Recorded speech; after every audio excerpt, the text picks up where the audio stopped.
عين السرو هو ده اسم المكان اللي هنتكلم عن تفاصيله الغريبة والغامضة وحكايات وروايات كتير اتسردت عن هذا المكان.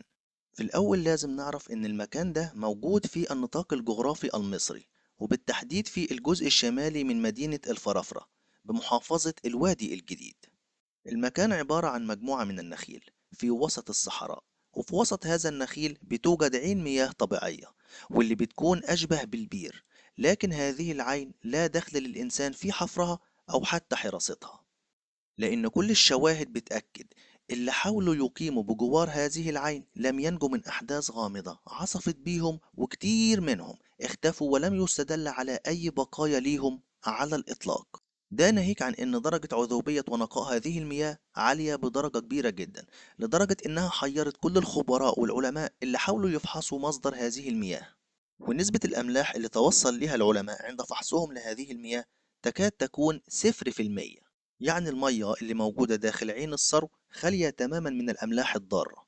وزي ما قلنا في بداية الحلقة، السر الحقيقي وراء غموض عين السرو إن المية الموجودة بداخل هذا البير بتكون مختفية طول الوقت. يعني البير بيكون جاف ما فيهوش أي مية، لكن مية البير بترجع تظهر مرة تانية في حالة واحدة بس. يا ترى إمتى بالظبط بتظهر مية البير؟ في حالة إنه يقرب من عين السرو أي إنسان أو حيوان أو طائر. وأشهر الحكايات الدارجة بين الناس اللي عايشة هناك هو عدم قدرة أي أحد على الاقتراب من عين السرو خلال فترات الليل الكاحل. والليل الكاحل بالنسبة لهم هو الليل اللي بيكون مفيهوش أي ضوء للقمر، واللي بيحاول يقرب من البير في هذا الوقت بتكون نهايته أكيدة.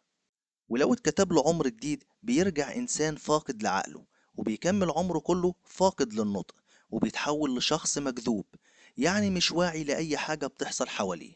وشواهد تانية أكدت إن كتير من الأشخاص بيسمعوا خلال فترات الليل صهيل للأحصنة، وكأنه جيش كامل واقف عند عين السرو.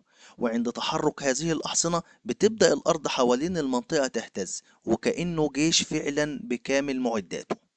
وعندنا حكاية بتعتبر من الموروثات الشعبية المنتشرة بكثرة حوالين المنطقة، وبتقول إن عين السرو فيها لعنة شديدة، وبيتم حراستها من قبل مجموعة من الجن بيمنعوا أي شخص إنه يقدر يقرب من العين خلال فترات الليل والظلام الكاحل. ناهيك عن إن طعم البلح الموجود في النخل حوالين عين السرو بيكون ليه طعم مميز ومختلف عن كل البلح الموجود في أي حتة في العالم. ده كمان في أنواع من البلح اللي ما بتتزرعش في أي حتة في مصر بتكون موجودة في هذا المكان، زي مثلا البلح العراقي. مية عين السرو فعليا ما بتظهرش إلا لما بيقرب أي شخص من البير.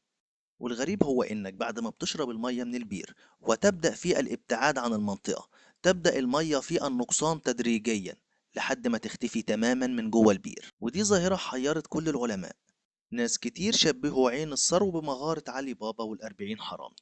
فبمجرد اقترابك من البير تبدأ المياه بالظهور تدريجيا، وكأنك بتقول ليها افتح يا سمسم، تماما زي ما عمل علي بابا لما كان بيقف قدام باب المغارة، واختفاء المية بعد رحيلك هو إذعان بإشعار اقفل يا سمسم. آخر وأغرب حاجة ممكن تسمعها عن عين السرو هو إنك بمجرد ما تشرب من هذه المياه ينتابك شعور شديد بالنعاس، وبتبدأ عملية التثاؤب بشكل كبير، لدرجة إن كل واحد شرب من مية عين السرو غلبه النعاس بجوار العين حتى ولو لمدة 5 دقايق. وفي قلب الصحراء اللي ملهاش لا أول ولا آخر، الصديق الوحيد الوفي اللي بيفضل مكمل معاك في هذه الأجواء شديدة الصعوبة الشمس وأشعة الشمس الحارقة. وفي ظل ده كله لك أن تتخيل عين السرو وإزاي بمجرد اقترابك منها بتبدأ المياه العذبة في الظهور، وبعد ما ترتوي وتشرب وبمجرد ما هتغادر المكان هتبدأ المية تختفي تاني وكأن شيئا لم يكن. أغرب وآخر حاجة ممكن تسمعها عن عين السرو هو إنه للأسف المية العذبة اللي كانت بتنبع من داخل هذا البير جفت بالفعل سنة 2019، وده حسب تقرير تم نشره في جريدة المصري اليوم. وهنلاقي اللينك الخاص بالخبر ده موجود أسفل الفيديو في الديسكريبشن. لكن برضو مش ده الغريب.